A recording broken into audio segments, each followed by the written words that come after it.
Welcome to Mad Money. Welcome to Cramerica. Other people want to make friends. I'm just trying to make you some money. So my job is not just to entertain, but to educate you. So call me at 1-800-743-CNBC.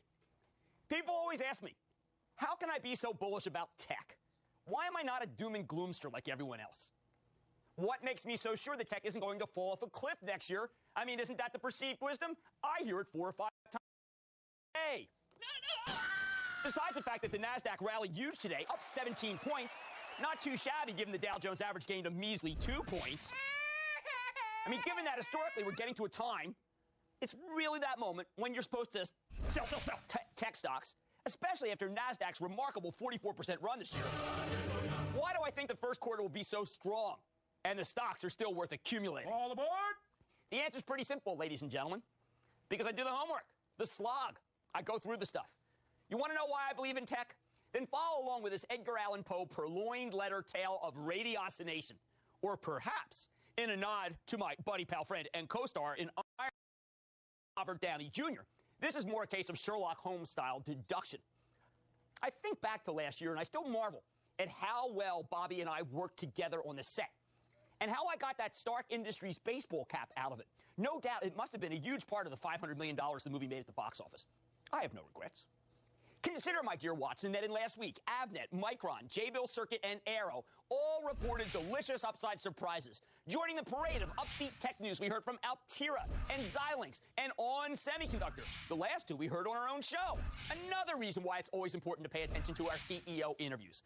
Let's go over the details, the clues, if you will, that make me so certain that tech is done. In fact, you've only caught a little of it. My view is cobbled together from everything from trade magazines like DRAM Exchange, from the conference calls of companies like contract manufacturer Jabil, which builds all sorts of products for all sorts of tech companies, like this kind of thing. They assemble this. As well as Avnet, Arrow, Micron. It's pieced together from analyst reports on all of these, plus an upgrade of Corning, the TV glass maker, and EMC, the big server company, along with work in new categories like green. All of these companies have now made green an important issue, some an actual line item. They're actually breaking it out. That, by the way, is how you do the homework. People always say how you do the homework. That's how you do the homework that I'm pontificating about. I want you to consider it a jigsaw puzzle. Finished spells out by tech. This data is across the board. It's empirical, not anecdotal, and it gives you insight into everything, from TVs to notebooks to netbooks to personal computers to servers to smartphones to video games. I mean, what the heck else out there that's electronic are these pieces of data not covering? Here's my inventory of clues, the proof of life for tech going into a quarter that has historically been seasonably slow and where I have usually told you to sell ahead of it. But this time, I'm not going to, which is amazing. And frankly, a great reason not only just to hold, but to buy until you have enough to be able to say, clue number one. This is from the DRAM Exchange Bulletin, out this very morning. Headline, DRAM 2010, question mark, short supply? That reflects bizarre strength in DRAMs, kind of memory that's used in all kinds of computer devices. You crack open a computer, believe me, DRAMs will flood out of it. That's so unusual versus this time last year, when the business was just tanking. And frankly, seasonally has been tanking for years and years. Clue number two. The research firm JMP says the fourth quarter has improved significantly for EMC. If business has gotten so much better for EMC in the fourth quarter, then it simply should not be able to slow down in time to hurt the first quarter. I think when you look at the trajectory of EMC, it's getting stronger by the week into January. Clue, the third. Micron, on its call just last night, a huge chip company, said that DRAM prices are up 25%. I'm flabbergasted it's so big. Micron also gave flat guidance for small form memory cards rather than down guidance, which is what every analyst expected. And that's because of demand for PCs and smartphones. Also, its servers are doing well, and everything seems to be getting a boost from Microsoft's Windows. So in other words, everything that goes into Micron, everything that Micron goes into is selling better than I thought. By the way, this is the first time, number 7, that Micron has been profitable in 3 years, so some good things must be happening. The fourth clue, that's all, again, I want to keep going over this. Microsoft Windows 7 is very big. It's very big, and it's driving a lot of tech that people don't understand right into January. The fourth clue leading me to keep liking tech, on its conference call yesterday, Jabil, the assembler, said computing and storage is strong into Q1. Where? What businesses? Industrial instrumentation, medical sector up 8%, consumer demand up 27%, digital home office and display up 22%, mobility sector up 30%. Jabil also said green technology, they broke it out, is coming on strong. The company issued guidance for three times what they had previously been looking for next year. Now, why does Jabil Circuit, this company you probably never heard of, matter so much? How about because they make things for Cisco, Nokia, NEC, Motorola, Philips, Agilent, BP Solar, and SunPower. Isn't that good news for all of those other companies? What's good, obviously, for J-Bill's even better for their clients.